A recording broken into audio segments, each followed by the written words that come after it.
This is Conversations with the Citizen.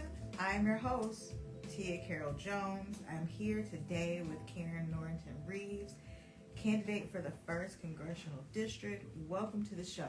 Thank you so much. Thank you for being here. Tell us a little bit about yourself.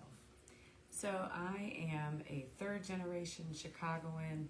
I am a mom, a public servant, a job creator, a change agent, and a 20-year resident of Chatham, actually. Why did you want to run for the 1st Congressional District?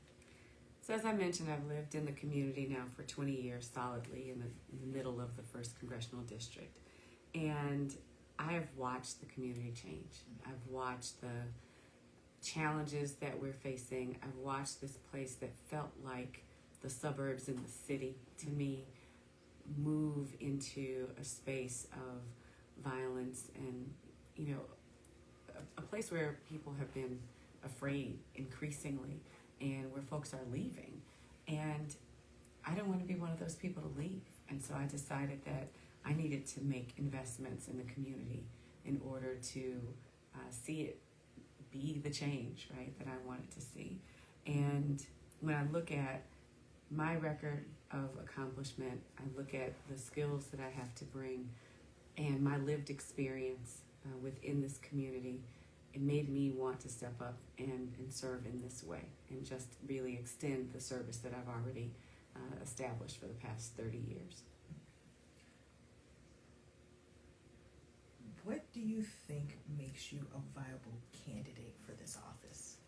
So as I mentioned, I've been in public service all of my life. I started as an elementary school teacher and went to law school.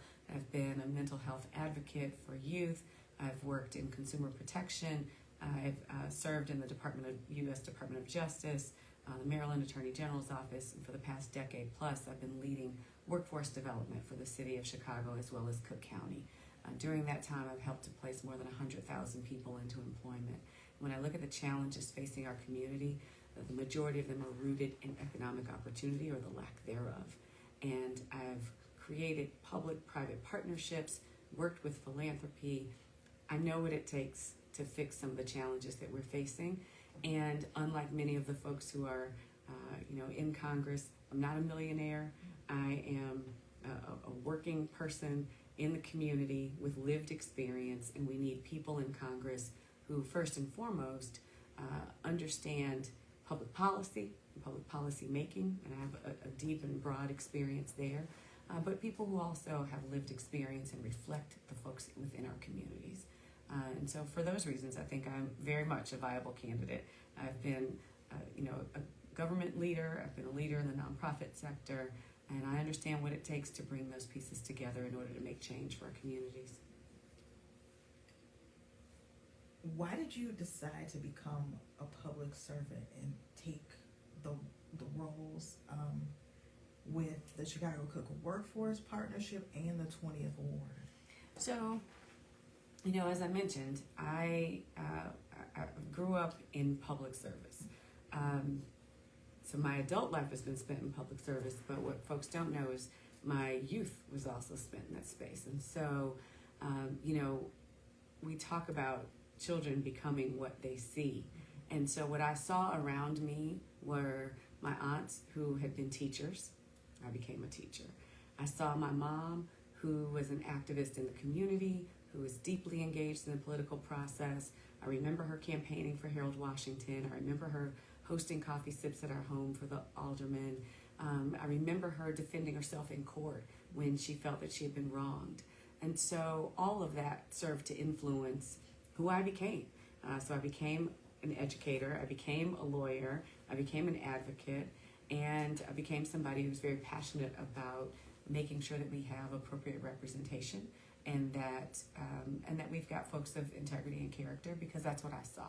And so the roles that I've taken in my adult life, and most recently the ones that you just mentioned, really grow out of my roots and the way that I was brought up, as well as just what I believe about service and how important it is for us to give back and to lift as we climb. The funny story behind me taking the role of the Chicago Cook Workforce Partnership is I had been working in, I'd been at the state, actually, at the Department of Commerce and Economic Opportunity, working on workforce development programs, specifically programs around pre-apprenticeship. And so I thought I was going to stay there for a long time. A year in, I get this tap on the shoulder saying, hey, come run workforce for Cook County. And I turned the job down. My exact words were, hell no. Can I say that? And I was talking with Kurt Summers, actually, at the time. Kurt became the city treasurer, but at the time he was chief of staff to President Preckwinkle, as she had become the Cook County Board president. And he said to me, you're the best I've seen in government, and I want you to come in here and lead this. And I said, that is the department where people go to jail every time I look at the news. The fiscal manager was in prison at the time for embezzling funds. They had 3 people under indictment. I think another person was in jail. 2 other folks were facing trial. And I was like, I don't want to go into that. And he said, no, we need you to come in and create change. And I know you can do it. And so I talked myself into taking the job. And it's the best thing I ever did. It was the most rewarding work of my life, to be able to help create job opportunities for folks and to watch them walk out of interviews saying that they got an offer. It is just impactful because it changes their lives. And so, so I came to that work in this really organic way, and it was just the most incredibly fulfilling 11 and a half years of my life. So I'm grateful to have been tasked with the responsibility of creating the partnership and standing it up and making it, honestly, it really is the flagship workforce development agency in the nation. So I'm proud of that work. I'm grateful for that work. But the thing I'm most excited about is the way that we've impacted people's lives. How did it feel to know that you had the endorsement from current 1st District Congressman Bobby Rush? It was overwhelming. He called one day, and let me I want to kind of dispel some myths around like how that all came about. Back in 2014, when Dr. Betty Howard was murdered just cat-a-corner from his office, Congressman Rush convened a who's who of leaders within the state and the city. The governor was there, the mayor was there, Cook County Board President Preckwinkle was there, and I got a call asking me to come to this meeting like the night before. And when we gathered, he said, listen, every single one of you in this room can play a role in creating change for this community. He said, we can't let Chatham fall. And at that time, that particular area was the most violent beat in the city, and he asked us to bring all of our resources to bear. And so I made the commitment to bring a workforce development center into the community, but I needed to find a space.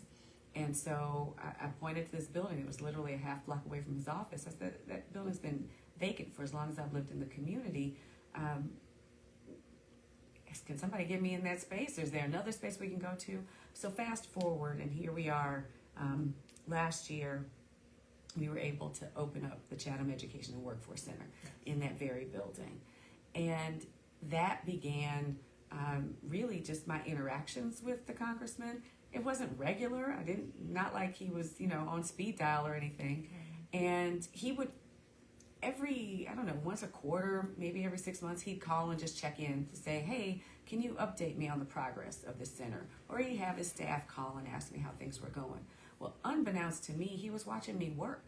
And he said to me one day, you're really persistent. You're very enterprising, because I kept trying to get someone to purchase that building, to invest in that building, because I couldn't buy it with federal monies. And honestly, we didn't want to own a building at the partnership. We just wanted to have a space where we could bring services. And so I just kept at it, and it took years. And he just said, you're enterprising. What do you want to do next? I was like, I'm not sure. People keep asking me that. I said, but when the right thing comes, I'll know. I said, but one day I might want to sit in your seat.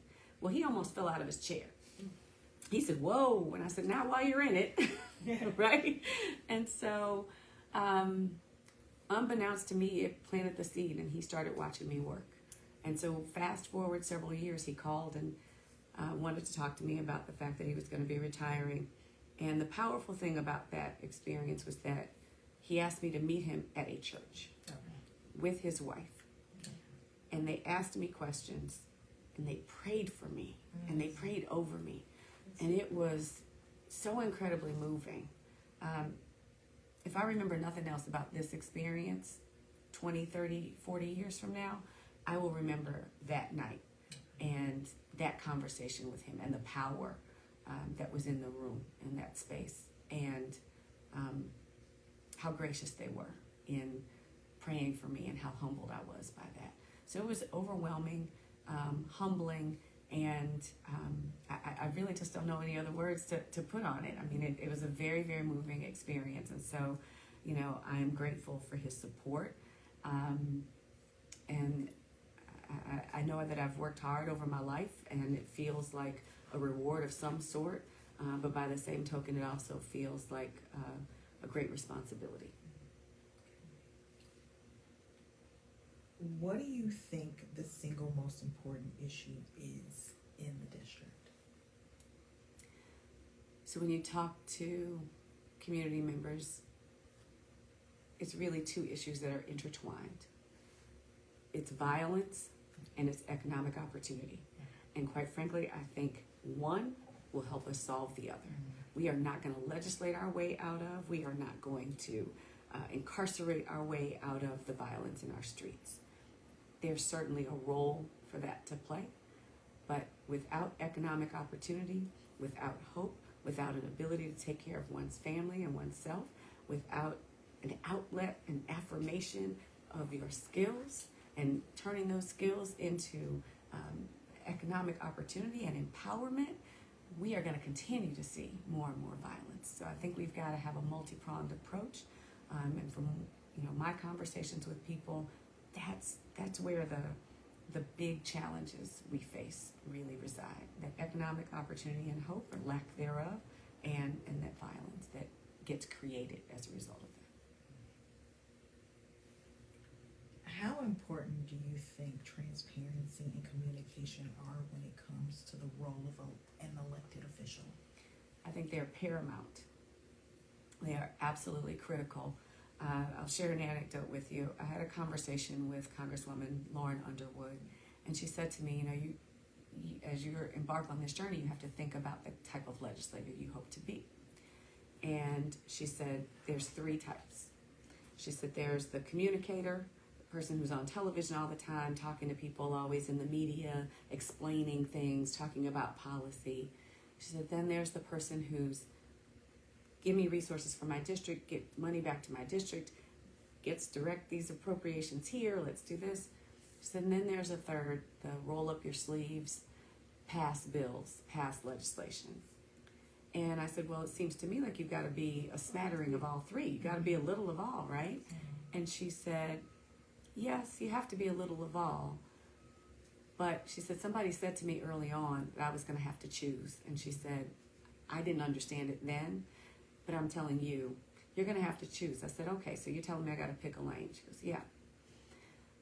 And she said, and the lane you pick may not be the lane that your constituents want or that resonates with them the most. And so I said, that was an aha moment for me, because it helped me see the disconnect when I hear people say about any elected official, they're not doing anything, they haven't done anything.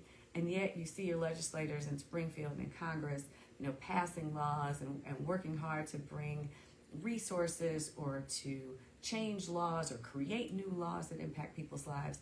And you hear people saying folks aren't doing anything. That's where the disconnect is. The disconnect is in the transparency. The disconnect is in the communication to help people understand what's actually being done.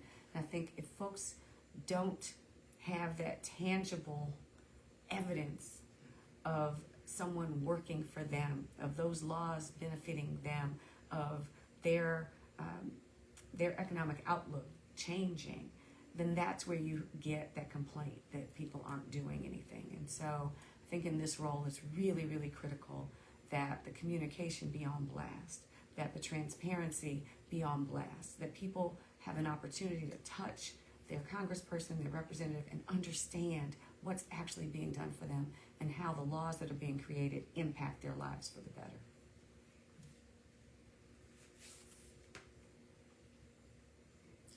What are some examples of ways you have engaged the community in the last 4 years? So certainly, as I mentioned, creating the Chatham Education and Workforce Center and all the resources that are there. For folks who have not been by, ask for a tour. It's beautiful. It's a $3.5 million investment in private dollars, not our taxpayer dollars, that went to stand that up. And then we got foundation support as well to sponsor the classrooms and the equipment. There's a maker lab in there that we are opening up to youth. Daily College is going to be providing classes there. Jane Addams Resource Corporation is providing some of the Maker Lab training as well. We have KRA, which is a Black-owned workforce development organization that's providing the workforce development services. Discover has invested in that space, Blue Cross Blue Shield, and it's got a multi-purpose community room, so community members can hold meetings there because we don't have a lot of community meeting space within this area. As a matter of fact, the 3rd District Police Commander holds weekly meetings there and brings in community members as well. So that has been, sort of part of my life's work and a big way in which I've contributed. Another space has been, I co-created the Cook County Reentry Council, Coordinated Reentry Council, and that focused on how do we create comprehensive change, policy, and services and resources for people who've been incarcerated who are coming out. So 60% of the folks who come out of the Illinois Department of Corrections land within Chicago and Cook County. And they go to 10 zip codes within the city and basically like 15 community areas within Cook County. And so we have to create better systems to help support folks when they get out. But that starts while they're in. And so with the Reentry Council, we focused on creating systemic change within the system, across the state, but specifically ensuring that there's comprehensive wraparound services that begin while folks are incarcerated, so that we're getting them pre-release career services so that they come out ready to actually become employed and be able to contribute to society again. The other thing that I've focused on is digital equity. And, people talk about the pandemic laid bare all of these inequities. All of those things existed before the pandemic. The pandemic just exacerbated things and made it clear for folks who were not in the know, who were not up close and personal with these issues. And so digital equity has been something I worked on within Cook County and the Council of Digital Equity. And it's focusing on 3 things for us, at least within the Chicago Cook Workforce Partnership. There were 3 things we focused on. One was equitable access to a device. One was digital fluency and literacy. And the other one is access to broadband. If you're missing any one of those 3 things, you cannot work from home, you cannot be educated from home. And so through that council, we brought in a group called PCs for People, where they refurbish computers and provide them at low or no cost to low to moderate income people. And so we connected them to our workforce centers so that they could distribute those refurbished devices through the centers. And for those people who couldn't afford the cost, and the cost was from $0 to $150, but for people who couldn't afford that cost, we could help cover the cost of purchasing those systems. But the other piece for me, I'm always trying to tie in workforce development, is that we asked them to set up a training program to teach community members how to refurbish those devices and then create pathways into private sector employment with technology companies. So I'm really proud of those contributions, as well as our skilled trades portfolio, partnering with local labor unions to create more pathways for Black and brown folks to get into the labor unions and create, again, viable options for pathways to careers, viable options for economic opportunity, economic empowerment.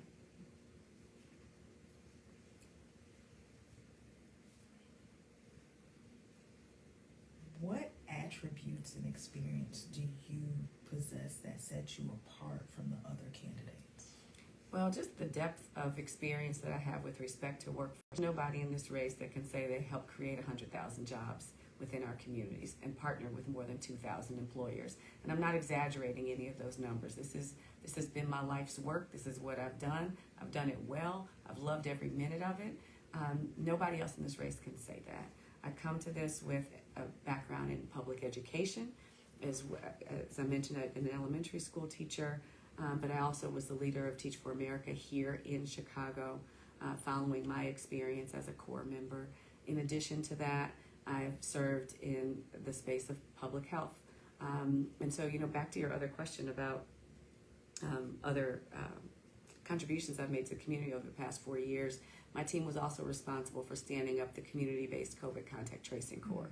So we helped to employ over 750 people as contact tracers, appointment schedulers, vaccine ambassadors all throughout the pandemic. And actually next week, those folks will be hosted at a hiring event to connect them to permanent employment within the healthcare field. So we've been training them for the past 2 years. They've gotten more than 7 credentials that will enable them to on-ramp into the public health sector. And so, the depth of my experience in creating these initiatives from whole cloth, understanding and implementing federal policy, my workforce development experience has been in implementing not only state-run, state-funded initiatives, but federally funded initiatives. So I've worked and managed over $500 million in federal funds, and then generated $150 million in philanthropic and corporate funds. Nobody else in this race can say that they've done that. From my perspective, the solutions that lie within our district are really rooted in public, private, and philanthropic collaborative efforts. And I've been doing that work for years and know how to do it and get it done well. That sets me apart from the rest, for sure. Where can people go to find out more about you and your campaign? People can go to votekarin.com, Karin, votekarin.com, to learn more about my campaign. Before we wrap up, is there anything else you want our audience to know? I want our audience to know that we need bold, innovative leadership. We need vision. We don't need the status quo. We don't need go along to get along Democrats. We need people who are going to be fighters. We need people who have vision. We need people who have an understanding of public policy, because that is what Congress is about, creating policy, creating legislation. And I hope that folks will take a long, hard look at my record of achievement, my knowledge base, my depth of public policy experience, and the fact that I'm just one of y'all. I live here just like everybody else. I'm raising my kids here, and I have the same challenges that everybody else faces as well. So I hope that people will truly give me a shot and recognize that all of the things that I've just articulated are the reasons that the Congressman endorses my candidacy. Cool. Thank you so much for being here. Thank you for having me. Appreciate it. Remember to make plans to join us again next week for Conversations with the Citizen, the place where real